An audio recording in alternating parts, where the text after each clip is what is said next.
Ассаламу алейкум достар, бүгін бізде Priora автокөлігі, көлік оталмай қалған екен. Көліктің иесінің айтуы бойынша көлікте автосигнализация орнатылған екен, және де сол сигнализация көліктің оталмауына әсер етіп тұр дейді. Бірақ та содан емес пе білу үшін видеоны соңына дейін көріп, каналға тіркеліп, комментарий жазып кетіңіздер. Көп адамдар телефон арқылы маған хабарласып, көліктің оталмай қалғанда неден болуы мүмкін деп сұрақ жатады.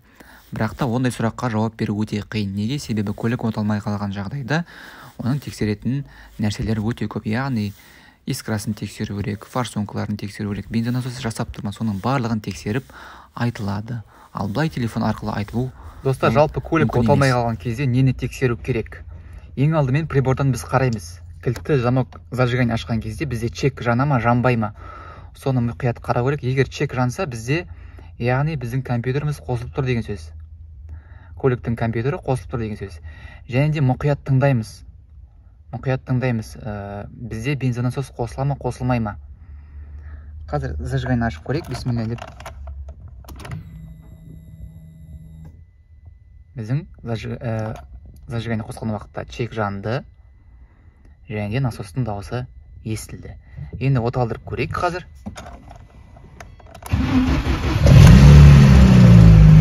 Көлік оталып кетті. Бірақ кейін өшіп қалды. Тағы да көрейік. Стартер жоқ. Тағы да кілтті ашамын.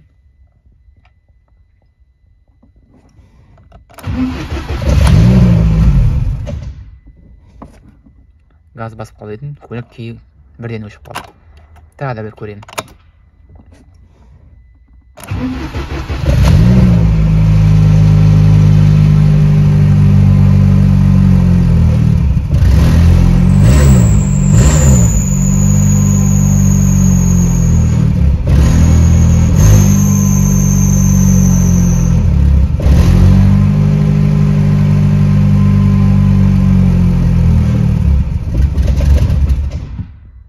Көлік газ баспаса өзі өшіп қалады екен. Тағы да бір көріп жіберейік.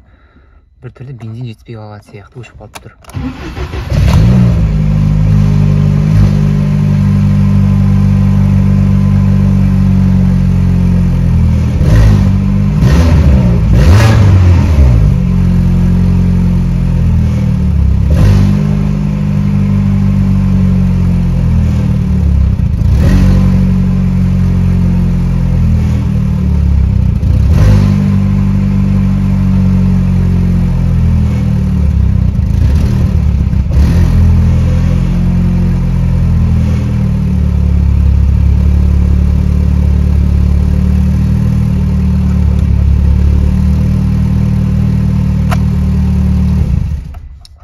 Достар, осындай да жағдайлар болады. Оталмай жатқан көліктер осылай келген кезде оталып кетеді.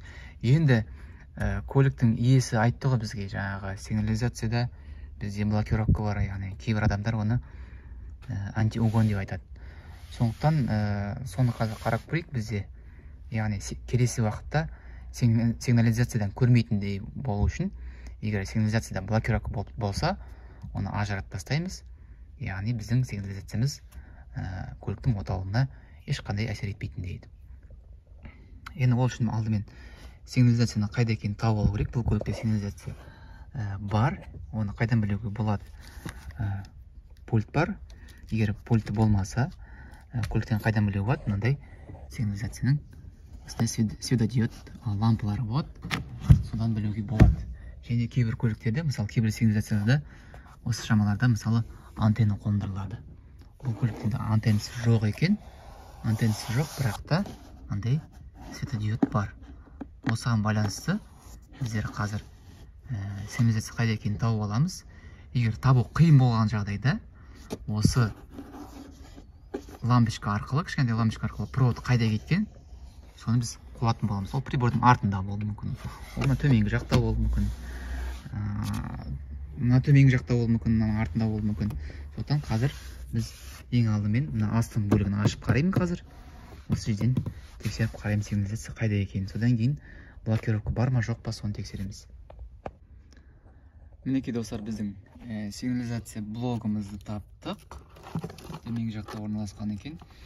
Енді бұл сигнализацияда бізде блокировка бар ма жоқ па қалай білеміз?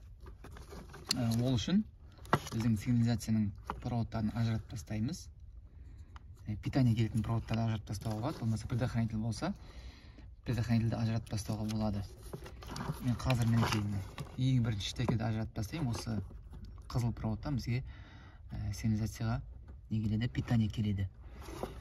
Сигнализацияны ажыратып тастаймыз, сосын тексереміз көлікті оталды. Біздің сигнализация ажыратқан уақытта блокировка жұмыс істеу керек. Сонда белгілі болады біздің сигнализацияда блокировка бар ма жоқ па екенін. Осылай үлкен штекерін ажыратып тастадым. Питание, плюстік питание келіп тұрған проводты.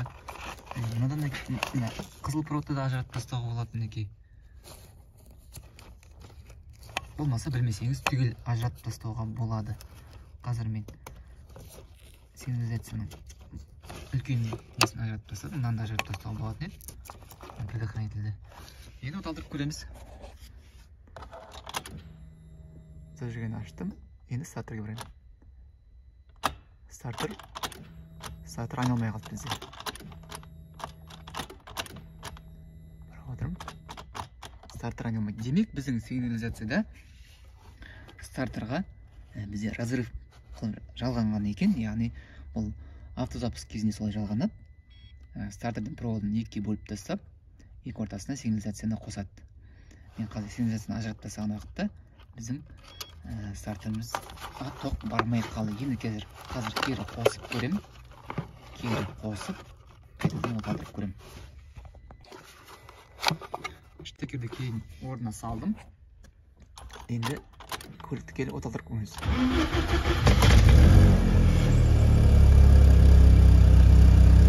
Көлігіміз оталды. Демек, біздің сигнализация біздің стартерді блокировать етеді. Сондықтан қазір енді біздің сигнализация жөнді жасамайды екен. Ашып жаппайды. Қазір тексеріп көрейік. Ол енді клиенттің айтуы бойынша біздің көліктің иесінің. Достар, қазір мен стартердің проводын кері орнына жалғамас бұрын тағы да мына жерде проводтарды қарап алдым. Мына жерде схема бойынша, мен қазір мына жерге схема шығарып кетемін. Бізде қара қызыл және де қара сары провод болу керек. Қара қызыл және қара сары. Соның ішінде бізде қара қызыл проводты қарадым қазір мінекей. Ол ешқайда жалғанбаған екен. Бұл қара қызыл провод қайда барады? Жаңа схема бойынша бізде көрсетіп тұр. Выход при автозапуске. Демек, бұл автозапуск кезінде минус шығаратын проводы. Сигнализация өзі ішінен минус шығарады. Ол не үшін? Кейбір көліктерде, мысалы, чип бар. Кілтте өзінің чипі бар. Ол чипсіз көлік оталмайды. Ал сіз автозапуск кезінде, мысалы, кілтті түгелей алып қаласыз ғой, үйде боласыз ғой. Автозапуск кезінде көлік оталу үшін көлікке не керек? Чип керек. Чипті көреді, содан кейін барып оталады. Сол үшін автозапуск қондырған кезде көлікке бір оригинальный чипімен кілт қалдырады. Оны обход иммобилайзер деген 4-пішті бір блок болады. Соның ішіне салып қояды. Содан кейін көліктің кілт салатын жеріне, кольцосына, өзінің кольцосы бар, соны салып қояды. Сол арқылы біздің көлік автозапуск кезінде чипті көретті, көлік оталады автозапускпен. Ал ол жаңағыдай обход иммобилайзеріні кішкентай қара блок болады, соны басқаратын сигнализацияның мына қара қызыл проводы. Автозапуск кезінде минус береді. Біздің блогымыз жұмыс істейді, яғни кілттің, чиптің сигналын көліктің өзінің кольцосына жібереді. Содан кейін көлік чипті көріп барып оталады. Қазір мен қарадым, бұл көлікте ондай обход иммобилайзер ештеңе жалғанбаған екен. Себебі мына қара қызыл проводымыз біздің қиып тастаған. Демек, көлікте бізде ондай обход иммобилайзері жоқ екен. Кейбір адамдар енді сигнализация қондырған кезде чипті алып мына бойға изолентамен бірден клеймен жабыстырып қояды, постоянно көріп тұру үшін автозапуск кезінде. Ал кейбіреулері жаңағыдай обход иммобилайзер арқылы бөлек кілтті орнатуы мүмкін. Сондықтан сигнализациядан бізде қандай ақау болуы мүмкін, соның барлығын қазір тексеріп жатырмын. Сондықтан қазір бізде чипті көретін функциясы жоқ екен. Тек қана стартерге разрыв бар. Стартерді қазір кері орнына жалғап қоямыз. Штекерді ажыратып тастаған өзінде де бізде жаңағыдай стартер жұмыс істейтіндей етіп. Достар, қазір стартердің проводын кері орнына жалғайтын боламыз. Бізде мінекей екі провод, қара ақ және қара сары проводтарымыз бізге стартерге кетеді. Бұл не үшін жалғанады? Бұл да автозапуск үшін жалғанады. Бұл сигнализацияның екі проводы біздің стартерге, яғни замок зажиганиедан стартерге кететін проводқа екіге бөлінеді. Сосын осы екеуіне жалғанады. Біреуі замок зажиганиедан келетін проводқа, біреуі стартерге кететін проводқа жалғанады. Сондықтан осы екі проводты қазір мен алып біріктірем. Керін қарай біріктірем. Мына екеуі негізі бір провод. Стартерден, замок зажиганиедан стартерге кететін бір провод.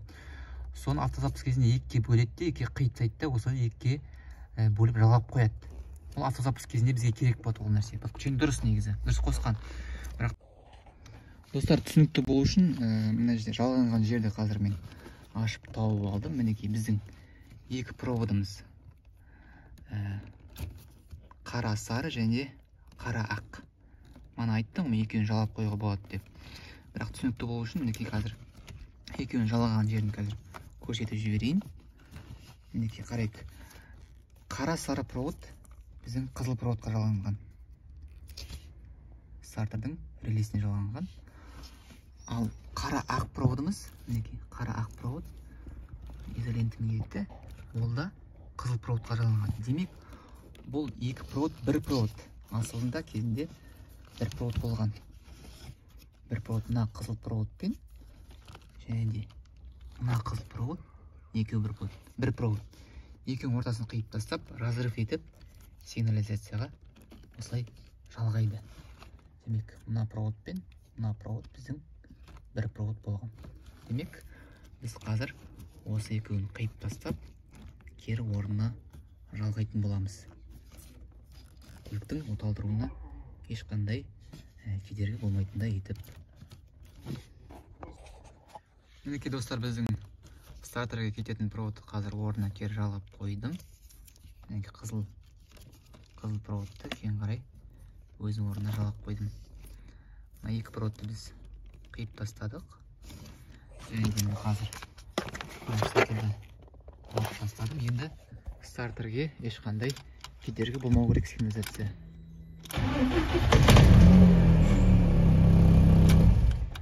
Көлік оталып тұр. Енді бұл шаруаны шештік.